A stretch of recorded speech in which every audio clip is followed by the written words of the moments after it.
예, 반갑습니다. 우리는 칼빈의 기독교 강요 3권 2장 믿음에 관해서 이야기를 하고 있습니다. 이 앞주에는 25항에 대해서 이야기를 했었는데요. 이 25항에서는 25항에서는 이제 그 두려움과 공경, 레버런스라는 단어가 나와 있었고 26, 27항에서 그에 대해서 또 한번 부연 설명을 하고 있습니다. 그래서 우리들은 칼빈이 믿음을 어떻게 정의하고 있는가, 기독교 강요 3권 2장에서 칼빈이 믿음을 전개하고 있는 것을 탐구하고 있습니다. 먼저 26장의 제목은 죄송합니다. 26장의 제목은 두 정서. 그러니까 우리가 신학할 때 어려운 것이 번역이거든요. 그래서 원저자들이 쓴 단어의 개념을 우리가 어떻게 이해할 것인가, 이게 굉장히 어려운데요. 그 중에 하나가 이제 affection이라는 단어입니다. 우리 계속 말합니다만 이 칼빈이 3권 2장에서 affection이라는 단어를 상당히 많이 사용합니다. 그래서 이것을 우리 개혁신학자들은 잘 사용하지 않는데 조나단 에드워즈가 affection 이 단어를 썼죠. 우리는 뭐 열망, 정서 이렇게 번역하기도 하는데 이제 그 affection이라는 뜻이 정확하게 무엇인지는 잘 알지 못한다고 생각합니다. 이것은 참고적으로 또 스피노자라는 신학자가 이 단어를 썼어요. 그래서 이제 스피노자가 쓸 때는 이제 affectus 라틴어 똑같이 칼빈처럼 써서, 근데 그 스피노자 다음에 이제 에드워즈가 나온 것이지 않습니까? 그래서 조나단 에드워즈가 이 affection이라는 단어를 칼빈이 사용한 affection을 썼느냐, 스피노자가 쓰는 것을 affection을 썼느냐, 이런 것을 탐구하는 것이 이제 학문의 하나의 기능입니다. 그래서 조나단 에드워즈는 분명히 affection이라는 단어를 사용했는데 이 affection이라는 단어의 출처, 어느 것에 근거해서 이 단어를 활용하고 있는지 이런 것을 알아야 되는데, 칼빈에게 그러한 단어가 상당히 많이 나오고 있는데, 조나단 에드워즈가 칼빈의 기독교 강요를 영향받았다, 이러한 보고는 없거든요. 이러한 것을 어떻게 우리가 이해할 것이냐 한번 또 생각을 해봅시다.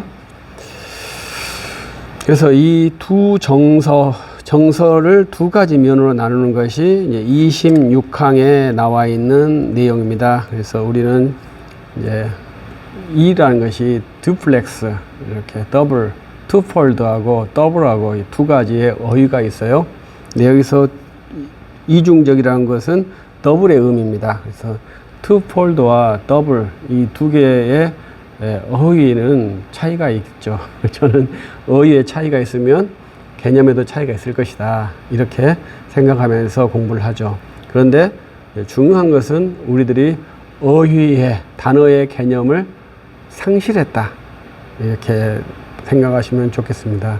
이러한 것이 동의어도 있고 한 어휘에서 다중 의미도 있고요, 또 한 의미를 여러 어휘로 사용하기도 하는 그러한 것이 혼재된 것이 뭐냐면 단어의 뜻을 상실했기 때문에 발생하는 현상이다, 이렇게 저는 이해를 합니다.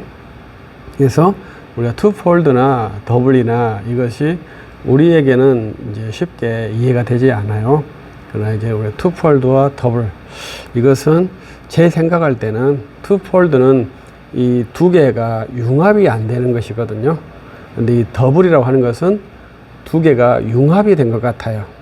이러한 개념들을 칼빈이 사용하고 있어요. 이 어휘, 칼빈은 듀플렉스 그라티아, 이렇게 듀플렉스라는 투폴드 그레이스, 이중적이라는 것이 있고, 여기에서는 더블이라고 하는 단어를 씁니다.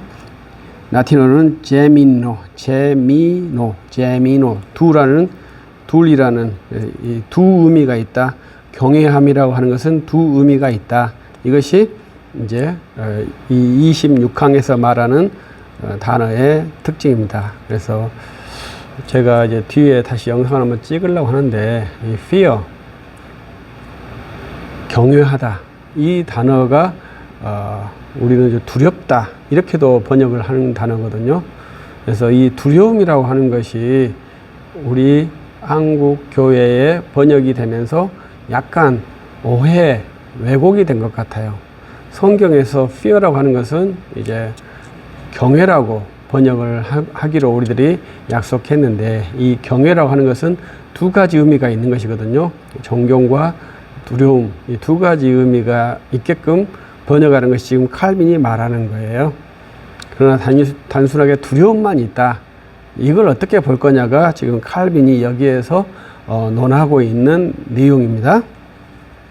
그래서 이 두 가지 의미가 있다는 것을 계속 하는데, 여기서 이제 어휘들이 교차적으로 많이 사용되고 있습니다. 우리가 앞에서 봤듯이 reverence, 이것을 이제 경배라고, 공경이라고 저는 번역을 했습니다.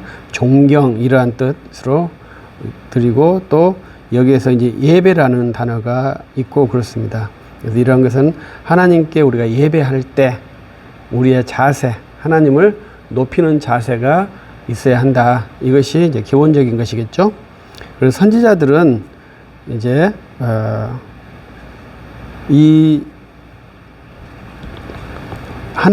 선지자들은 하나님께서 순종하는 사람을 명예롭다고 하시고, 또 하나님을 따르는 자들을 경외라고 부르셨다. 경외라고 부르셨다. 이렇게 이제 제가 번역을 했어요. 좀 어려운 번역입니다. 근데 이제 다른 번역도 이제 좀 어려운 번역입니다. 이해하기가 어려워요. 그런데 두 종류가 있다는 것이 정확한 것입니다. 그래서 단어를 일치해서 reverence는 공경이라고 하는 것이고, fear라는 단어가 이제 어렵고, honor라는 단어가 있고 그렇습니다. 두려움, 이것을 경외라고 번역하기도 하는데, 또 다른 말로 두려움 하나의 의미로만 번역도 하는 것이 여기에서 어려움입니다. 그래서 이제 성경에 있는 대로 이제 성경을 기본적인 의미로 번역을 해야 되죠. 그래서 성경이 잘못 번역할 수 있기 때문에 그런 것들을 잘 성찰하면서 이해를 해야 합니다.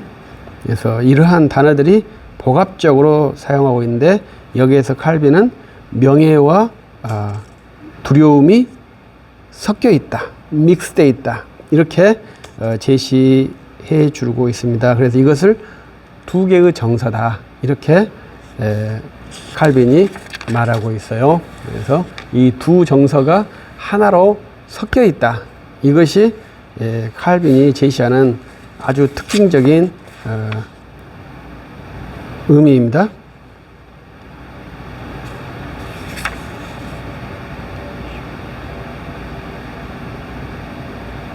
그런데 왜 이것이 약간 문제가 되느냐, 이렇게 말했을 때는 섞여 있다고 말하면 어떤 현상이 일어나냐면 분별이 안 되거든요. 그래서 어려운 겁니다. 그래서 이러한 것들은 우리 신학이 어떠한 선을 명확하게 그을 수 없다, 이것이 지금 칼빈에게도 나타나고 있는 부분이라고 저는 생각을 해요.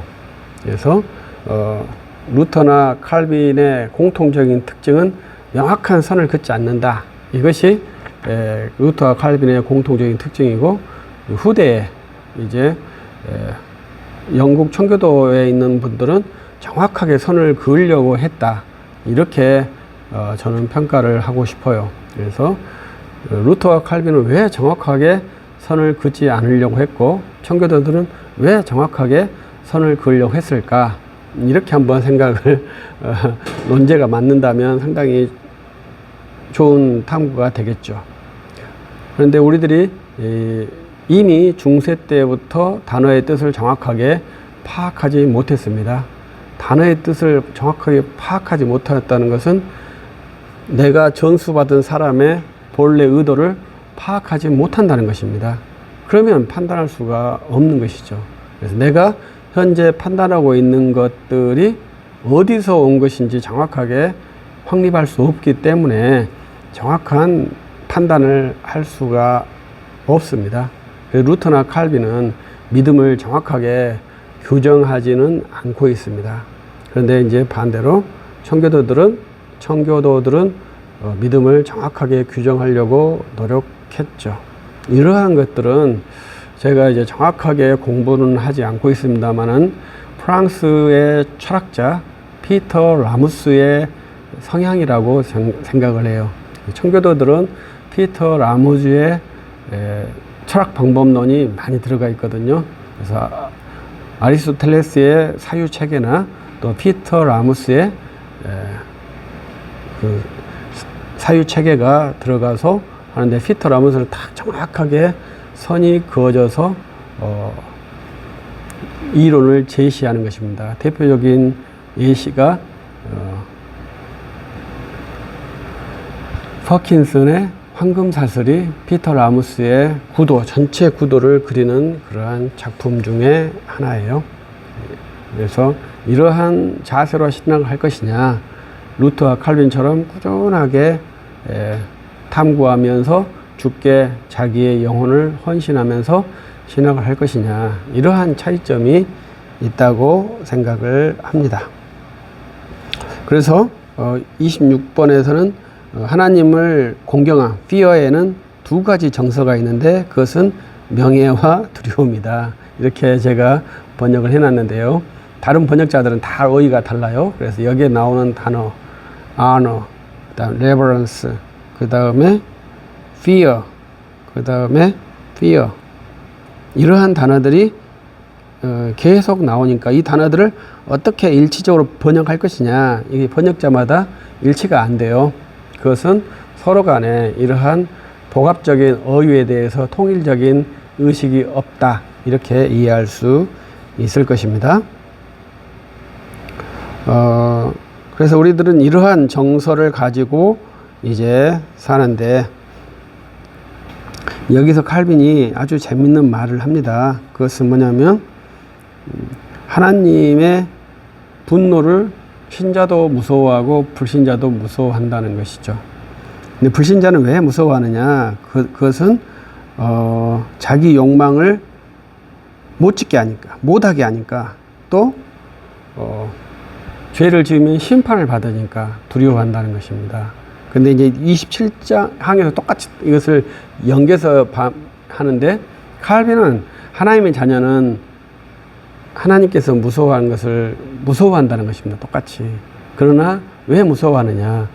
하나님께서 진노하시는 그 자체가 무섭다는 것이죠. 하나님께 주신 형벌이 무서운 것이 아니다, 이 말이죠. 이것이 27항에서 말하는 자녀와 노예가 가진 두려움의 차이점이다, 이렇게 칼빈이 제시를 하고 있습니다. 상당히 깊은 성찰이라고 볼 수 있죠. 그래서 우리들은 단순하게 예수님을 믿고 복을 받자, 이렇게 생각한다면 하나님의 진노가 없는 것이잖아요.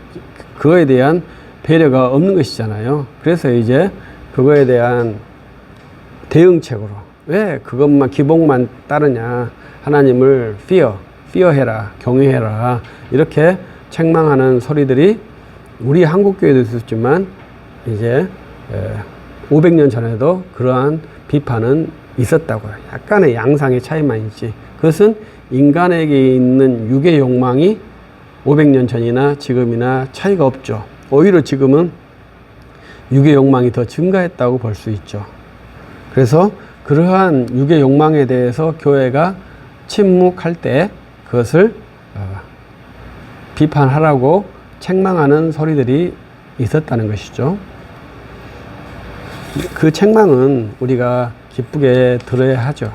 그러나 가장 중요한 것, 그것은 하나님을 섬기는, 예수님을 믿는 그러한 태도가, 그러한 믿음이 필요한 것입니다. 그래서 여기에서는 종의 영과 양자의 영에 대해서 제시는 하지 않지만 재밌는 표현이죠. 로마서 8장에서 양자의 영을 받았다, 그 다음에 종의 영이 있다, 이러한 것이거든요. 우리들은 양자의 영을 받은 자는 하나님을 두려워하지 않고 아빠, 아버지라 부른다, 이렇게 성경이 말씀하고 있습니다.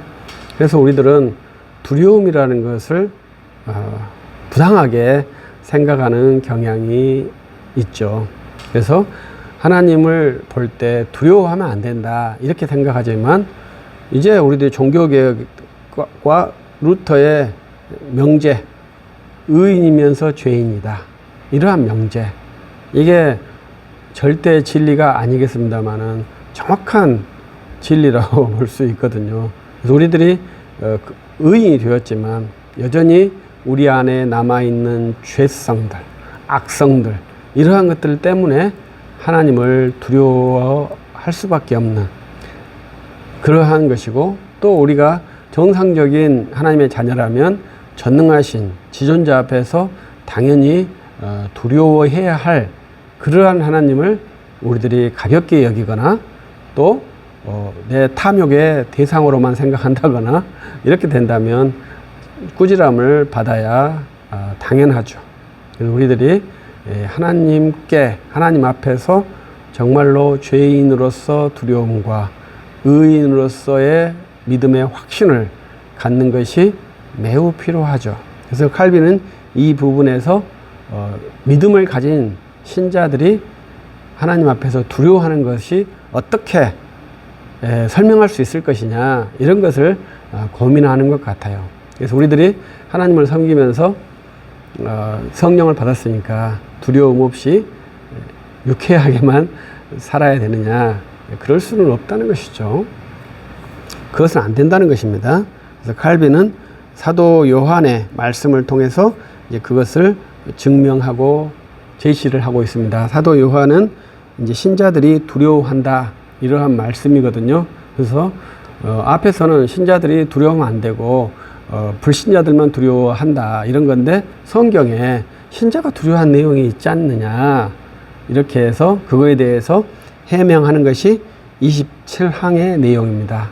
그래서 27항에서는 신자의 두려움과 불신자의 두려움의 차이, 그것은 26항에서 말했듯이 반복해서 다시 부연 설명하는 것인데, 불신자는 하나님께서 주신 형벌을 두려워하고 신자는 하나님의 얼굴을 두려워한다, 이렇게 제가 이제 표현을 해주고 싶어요. 그래서 그 죄 자체가 하나님이 싫어하시는 그 싫어하심이 두려운 것이지, 그 싫어하심에 의해서 주는 형벌을 두려워한 것이 아니다. 이것이 칼빈이 말하는 기조입니다. 그래서 우리들이 주님을 섬길 때 두려워해야 되죠. 그런데 무엇을 두려워해야 되는지, 단순히 죄로 인한